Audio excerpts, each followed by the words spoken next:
नमस्ते प्यारे बच्चों, कैसे हैं आप सभी। आशा करती हूँ आप सभी स्वस्थ हैं, सुरक्षित हैं और साथ में खुश होकर अपनी पढ़ाई कर रहे हैं। आज के इस वीडियो में हम हल करने वाले हैं हिंदी ओलंपियाड का कक्षा 4 के लिए अभ्यास प्रश्न पत्र। ये प्रश्न पत्र पिछले साल का है यानी 2022 का है और इस प्रश्न पत्र को हमें हिंदी ओलंपियाड फाउंडेशन की तरफ से उपलब्ध करवाया गया है, इसलिए हिंदी ओलंपियाड फाउंडेशन का बहुत बहुत धन्यवाद और आभार। आप और अधिक जानकारी के लिए हिंदी ओलंपियाड की वेबसाइट पर विजिट कर सकते हैं। वेबसाइट का एड्रेस है www.hindiolympiad.com। क्या आप जानते हैं भारत के साथ साथ इस परीक्षा का आयोजन और 15 देशों में किया जाता है, जैसे कि America, Japan, Thailand, Singapore, UAE. इसलिए आपको इस परीक्षा की अच्छे से तैयारी करनी चाहिए और साथ में हिंदी व्याकरण की पुस्तक आपके पास होगी। अगर नहीं है तो आप इसे खरीद सकते हैं। आप अपनी हिंदी की अध्यापिका से भी मदद ले सकते हैं और हिंदी व्याकरण से यहाँ से प्रश्न पूछे जाते हैं। आप ये प्रश्न पत्र देख सकते हैं, इससे आपको इसका फॉर्मेट समझ में आ जाएगा और आप इस परीक्षा की तैयारी कर सकते हैं। तो यहाँ पर आप देख सकते हैं ये हमारा प्रश्न पत्र है और इसमें यहाँ पर आपको अपने विद्यालय का नाम लिखना है, क्योंकि विद्यालय की तरफ से आपको रजिस्ट्रेशन करवाना है। यहाँ पर प्रतियोगी का नाम यानी कि आपको अपना नाम लिखना है और यहाँ पर हस्ताक्षर ये छोटे रूप में लिखा गया है। हस्ताक्षर हम किसको कहते हैं? सिग्नेचर को। तो यानी कि आपने अपना यहाँ पर सिग्नेचर करना है और अनुक्रमांक क्या होते हैं? Roll number.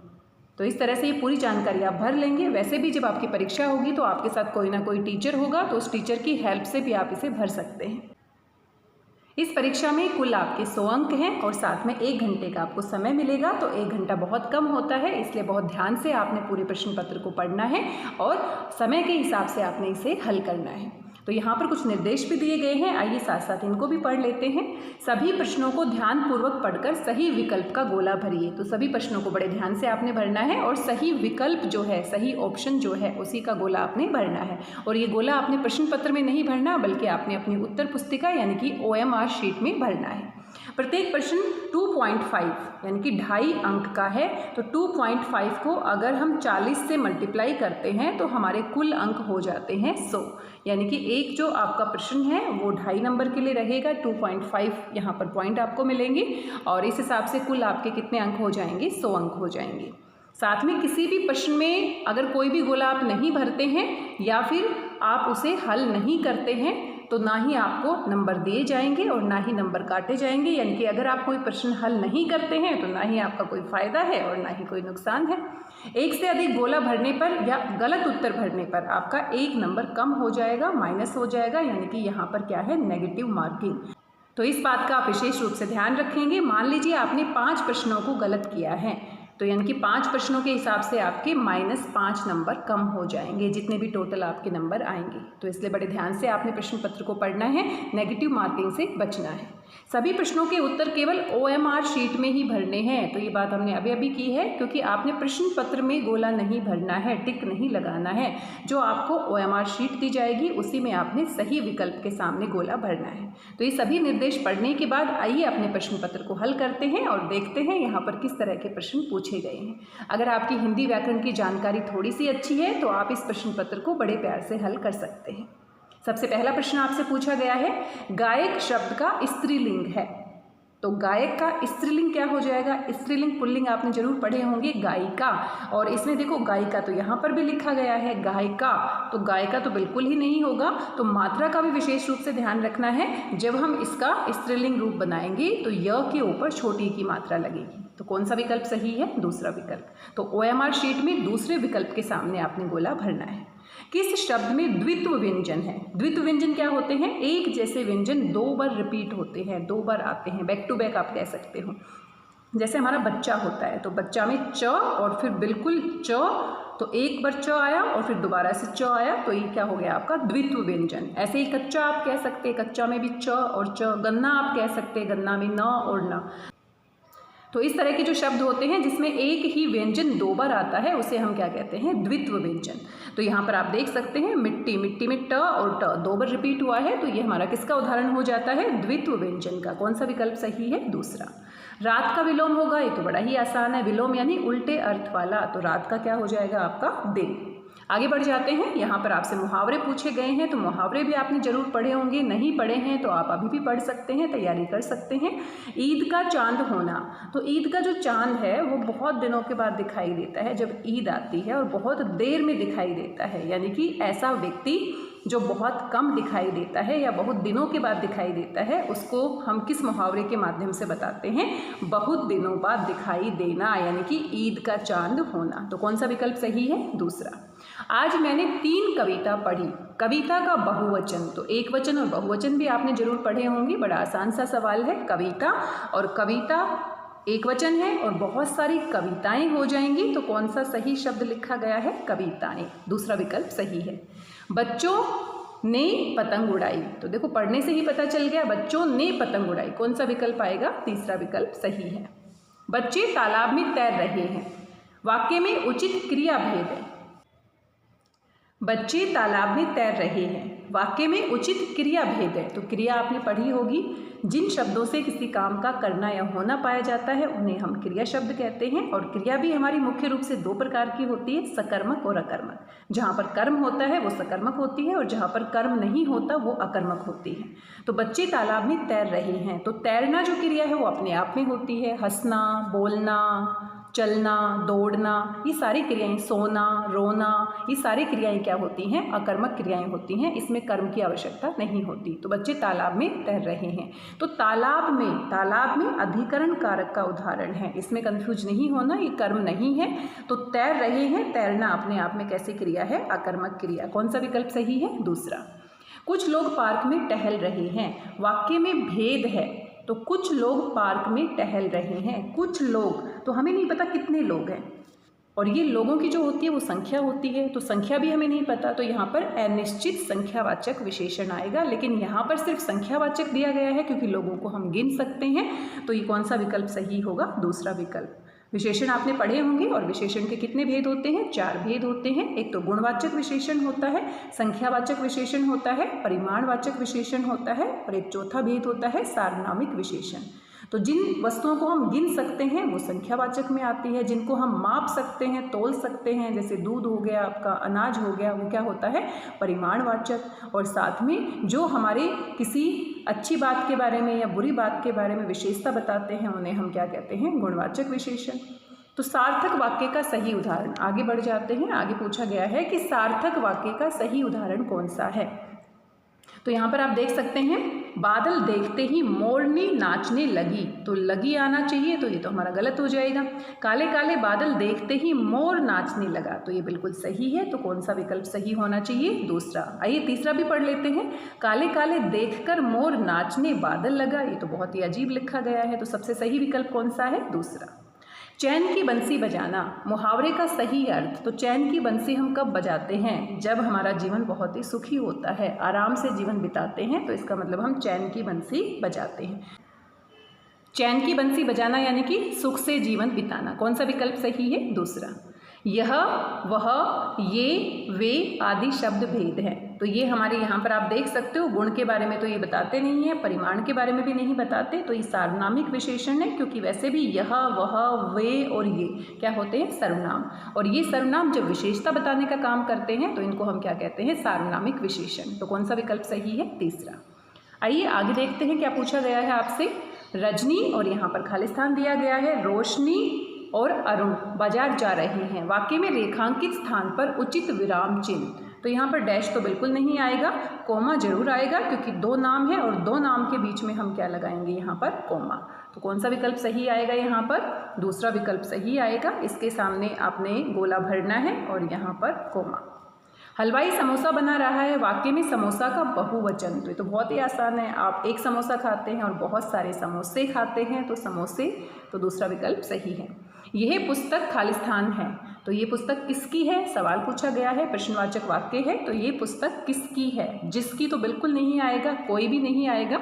तो सही विकल्प क्या है? ये पुस्तक किसकी है। मेरे देश का नाम, ये तो बहुत ही आसान है और हम सबको गर्व है कि हमारे देश का नाम क्या है? भारत। गाड़ी चलाता है, तो गाड़ी को चलाने वाले को हम क्या कहते हैं? चालक। चालाक नहीं कहते, चालक, चलाने वाला चालक। दूसरा विकल्प सही है। नारी और वनिता पर्यायवाची हैं। तो नारी से ही आप समझ गए हैं। वनिता का अगर अर्थ आपको नहीं पता है तो नारी से भी आप अंदाजा लगा सकते हैं कि नारी और वनिता हम किसको कहते हैं, स्त्री को। भानु क्या होता है, सूर्य, और अमर क्या होता है, जो कभी नहीं मरता, उसको हम क्या कहते हैं, अमर। नीरज खेल रहा है, वाक्य में क्रिया है, तो देखो क्रिया हमने पहले भी एक हमारा प्रश्न पूछा गया था क्रिया से संबंधित। तो खेलना अपने आप में खेल रहा है, कोई भी कर्म नहीं है, तो कौन सी क्रिया है, अकर्मक। कौन सा वाक्य शुद्ध है, क्या बाजार जाएगा, ये तो अजीब है। क्या तुम बाजार जाएगा, ये भी अजीब है। क्या आप बाजार जाएंगे, तो सबसे सही विकल्प कौन सा है, पढ़ के आप देखेंगे आराम से इसका अंदाजा आप लगा सकते हैं। तीसरा विकल्प सही है। गुणवाचक विशेषण का सही उदाहरण है, तो गुण यानी कि किसी की अच्छी बात या किसी की बुरी बात, गुण अवगुण के बारे में जब हम बताते हैं तो वो हमारा क्या होता है, गुणवाचक विशेषण। तो बहुत सुंदर पुष्प है, तो ये क्या है, गुण के बारे में बताता है कि पुष्प कैसा है, सुंदर है। तो कौन सा विकल्प सही है, तीसरा। बच्चा शब्द में प्रयुक्त हुआ है, तो बच्चा अभी अभी हमने बच्चा और कच्चा और साथ में मिट्टी के उदाहरण देखे थे। तो ये क्या है, द्वित्व व्यंजन। जब एक जैसा व्यंजन दो बार प्रयोग किया जाता है तो उसको हम क्या कहते हैं, द्वित्व व्यंजन। रोटी वोटी चाय वाय में निरर्थक शब्द है, तो रोटी और चाय तो सार्थक है, और इसके साथ ऐसे ही हमने लगा दिया वोटी और वाय, वोटी और वाय कुछ नहीं होता है, ये क्या है, निरर्थक। बच्ची सो रही है, इस वाक्य में कौन सी क्रिया है, तो बच्ची सो रही है। सोना भी अपने आप में होने वाली क्रिया है, तो देखो ये भी अकर्मक क्रिया का उदाहरण है। कौन सा विकल्प सही है, दूसरा। रोना, हंसना, सोना, उछलना, कूदना, ये सारे क्या होते हैं, अकर्मक क्रिया के उदाहरण। मैं पत्र लिख रहा हूँ, वाक्य में उचित सर्वनाम होगा, तो मैं यानी कि मेरा जो नाम है वो नहीं लिखा और मेरे नाम के स्थान पर क्या प्रयोग किया गया है, माँ, तो ये क्या है आपका सर्वनाम। बड़ों का सदैव आदर करना चाहिए, ये तो बहुत अच्छी बात है। और आदर का विलोम शब्द आपको ढूंढना है, तो आदर और अनादर। कौन सा विकल्प सही है, तीसरा। कर्ता जो काम करता है उसे, यहाँ पर खालिस्तान दिया गया है, कहते हैं। तो कर्ता जो काम करता है, काम का करना या होना जिन शब्दों से पाया जाता है उसे हम क्रिया कहते हैं, लेकिन कर्ता जिस काम को करता है उसे हम क्या कहते हैं, कर्म कहते हैं। जैसे कि उसने खाना खाया, तो खाया क्या है, क्रिया, और खाना क्या है, क्या खाया उसने, खाना, तो खाना क्या है, कर्म है। इस तरीके से कर्ता जो काम करता है उसे हम कर्म कहते हैं, और जो काम करने वाले शब्द होते हैं जैसे कि पढ़ना, लिखना, खाना, चलना, दौड़ना, ये क्या होते हैं, क्रिया शब्द होते हैं, और क्रिया को करने वाला कौन होता है, कर्ता। यहाँ पर पहला विकल्प सही है, आपको थोड़ा सा ध्यान देने की आवश्यकता है। कर्म शब्द में प्रयुक्त हुआ है, तो र जो हमारे होते हैं वो दो प्रकार के होते हैं। र हमारा एक तो होता है रेफ, और रेफ वाला जो र होता है वो हमेशा ऊपर लगता है ऐसे, और जो पदेन र होता है वो हमारा हमेशा नीचे लगता है। पदेन मतलब पैर में, पैर में जैसे आप प्रश्न लिखते हैं तो नीचे आपका लगता है प्रश्न। तो इस तरह से आपको रेफ वाला र बताना है। कर्म में देखो ऊपर लगा है, तो ये कौन सा र है, रेफ वाला र, पदेन वाला नहीं है। और नुक्ता क्या होता है, नुक्ता आपने देखा होगा उर्दू से ये हमारे वर्ण लिए गए हैं, ज के नीचे जो हम बिंदु लगाते हैं उसको हम क्या कहते हैं, नुक्ता। तो कर्म के ऊपर र लगा है, ये कौन सा र है, रेफ वाला र। निम्न में से किसका संबंध भाषा के लिखित रूप में नहीं है, तो से के स्थान पर के आना चाहिए। तो देखो समाचार पत्र में भी लिखित रूप होता है, लिखी हुई होती है खबरें। टेलीफोन पे हम बातचीत करते हैं, लिखते नहीं हैं, तो यही आपका विकल्प सही है। पोस्टर्स बनाते हैं तो उसमें भी हम लिखकर बनाते हैं, तो भाषा का कौन सा रूप होता है, लिखित रूप। और जो टेलीफोन पर बातचीत की जाती है वो मौखिक रूप की होती है, हम बोलते हैं वहाँ पर। कृति नाच रही है, इस वाक्य में नाच रही क्या है, तो नाच रही क्या है, आपका क्रिया है। ड वर्ण कौन से वर्ग का है, तो आपको पता है 5 हमारे वर्ग होते हैं, क, च, ट, त और प। तो ट, ठ, ड, ढ, न, तो ये ट वर्ग में हमारा क्या आता है, ड। बातचीत करना है, तो बातचीत करना कौन सा रूप है, जब हम बोलते हैं तो हमारी भाषा का कौन सा रूप होता है, मौखिक रूप। जब लिखते हैं तो लिखित रूप, और जब इशारों में बातें करते हैं, संकेतों में बातें करते हैं तो सांकेतिक रूप। निशा बहुत मेहनती है, वाक्य में निशा किस संज्ञा भेद का उदाहरण है, तो निशा किसी विशेष लड़की का नाम है, और विशेष लड़की का नाम है तो व्यक्तिवाचक संज्ञा। अनेकार्थक शब्द नाना का अर्थ है, तो नाना मतलब जो आपकी मम्मी के पापा होते हैं, माँ के पिताजी होते हैं, उनको भी हम नाना कहते हैं। और नाना का एक और अर्थ होता है अनेक प्रकार की, नाना प्रकार की मिठाइयाँ। तो यहाँ पर दोनों, यानी कि कौन सा विकल्प सही है, तीसरा विकल्प सही है। मेरे पास टोपियाँ हैं, देखो टोफियाँ नहीं हैं, टोपियाँ हैं, तो टोपियाँ का एक वचन आपने बताना है। तो टोपियाँ बहुवचन रूप है और टोपी एक टोपी हो जाएगी आपकी, एक वचन रूप है, और टोपी से क्या बन जाएगी, टोपियाँ। कौन सा विकल्प सही है, दूसरा। किस शब्द में र व्यंजन की मात्रा नहीं है, तो र की मात्रा देखो, अभी हमने पदेन और रेफ वाले र की बात की थी, तो यहाँ पर प्रश्न ये पदेन है, नीचे लगा है, और पृथ्वी में ये जो नीचे मात्रा है ये री ऋषि की मात्रा है, ये र की मात्रा नहीं है। इसकी आवाज़ र की तरह आती है, पृथ्वी र, लेकिन ये मात्रा किसकी है, री की मात्रा। तो यही विकल्प क्या है आपका सही। और यहाँ पर ट्रक, तो ये भी पदेन र है और ट के नीचे लगा है, तो इसको हम इस तरीके से लिखते हैं। तो यहाँ पर कौन सा विकल्प सही है, दूसरा। आगे आप देख सकते हैं ये कुल आपके 35 प्रश्न थे, 35 क्वेश्चन थे, और यहाँ पर एक आपका गद्यांश दिया गया है, इसको आपने ध्यान से पढ़ना है, और पढ़ने के बाद यहाँ से आपसे कुछ सवाल पूछे गए हैं। आइए जल्दी से इसे भी पढ़ लेते हैं। निम्नलिखित गद्यांश को पढ़कर पूछे गए प्रश्नों के सही उत्तर का गोला भरिए। हिमालय दुनिया का सबसे ऊंचा पर्वत है, इसलिए इसे क्या कहते हैं, पर्वतराज कहते हैं। हिमालय से गंगा, यमुना, सिंधु, ब्रह्मपुत्र आदि अनेक नदियां निकलती है।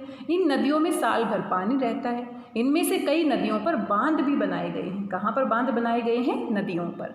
बांधों के पानी से खेतों की सिंचाई होती है और बिजली भी बनाई जाती है। आपको पता है बिजली बनाने के लिए पानी का प्रयोग किया जाता है। हमें हिमालय के जंगलों से अनेक प्रकार की जड़ी बूटियाँ और उपयोगी लकड़ियाँ भी मिलती है। लकड़ी से फर्नीचर बनता है, जड़ी बूटियों से बहुत सारी दवाइयाँ बनती हैं और भी बहुत सारी उपयोगी चीज़ें बनाई जाती हैं। हिमालय में अनेक खनिज पदार्थ भी पाए जाते हैं। हिमालय भारत माता के सिर पर मुकुट के समान सुशोभित है। तो अगर पूरे भारत के मानचित्र को हम एक माता के रूप में, एक स्त्री के रूप में अगर हम मानते हैं, तो सबसे ऊपर जो हमारा सिर के ऊपर मुकुट है वो हिमालय के रूप में है। तो ये पूरा का पूरा जो गद्यांश था हिमालय के बारे में बताया गया है। बहुत ही महत्वपूर्ण जानकारी है, आपको पहले से भी पता होगी। तो आइए देख लेते हैं यहाँ पर कौन कौन से प्रश्न पूछे गए हैं। सबसे पहला प्रश्न आप यहाँ पर देख सकते हैं, हिमालय के जंगलों से हमें क्या मिलता है। तो हिमालय के जंगलों से हमें क्या मिलता है, हिमालय के जंगलों से हमें क्या मिलता है, तो जड़ी बूटियां मिलती है। गन्ने की बात तो नहीं हुई, पशु पक्षी भी नहीं हुई यहाँ पर बातचीत। पर्वतराज कौन है, हिमालय पर्वतराज है, पर्वतों का राजा है, इसकी बातचीत हुई है। हिमालय से कौन कौन सी नदियाँ निकलती है, गंगा, यमुना और ब्रह्मपुत्र भी निकलती है, तो यानी कि दोनों विकल्प सही है। बांध कहाँ बनाए जाते हैं, नदियों पर बनाए जाते हैं, अभी अभी हमने बातचीत की। और इस गद्यांश का उपयुक्त शीर्षक हो सकता है, तो ये पूरा का पूरा गद्यांश किसके बारे में, हिमालय के बारे में है। तो पर्वतराज हिमालय, भारत का शत्रु, ऐसा तो कोई बातचीत नहीं हुई है और दोनों तो हो ही नहीं सकते हैं, तो कौन सा विकल्प सही है, पहला। तो प्यारे विद्यार्थियों, आज के इस वीडियो में हमने इस पूरे प्रश्न पत्र को हल किया है, जल्दी से हमने हल किया है। तो हिंदी व्याकरण से संबंधित आप यहाँ पर प्रश्नों को देख सकते हैं, आपने पहले भी पढ़े होंगे। आप कोई भी व्याकरण की पुस्तक अगर खरीदते हैं तो वहाँ से ये सारी जानकारी आपको मिल जाएगी, आप अभ्यास कर सकते हैं और अपने स्कूल की तरफ से आप इस परीक्षा के लिए रजिस्ट्रेशन कर सकते हैं। आपकी परीक्षाओं के लिए मेरी तरफ से अनेक अनेक शुभकामनाएं। मिलते हैं किसी नए वीडियो में किसी नई महत्वपूर्ण जानकारी के साथ। तब तक स्वस्थ रहिए, व्यस्त रहिए, मस्त रहिए और खुश होकर अभ्यास करते रहिए। और हाँ, हिंदी व्याकरण से पढ़ना ना भूलें, हिंदी व्याकरण से ही यहाँ पर प्रश्न पूछे जाएंगे। धन्यवाद, बहुत बहुत धन्यवाद।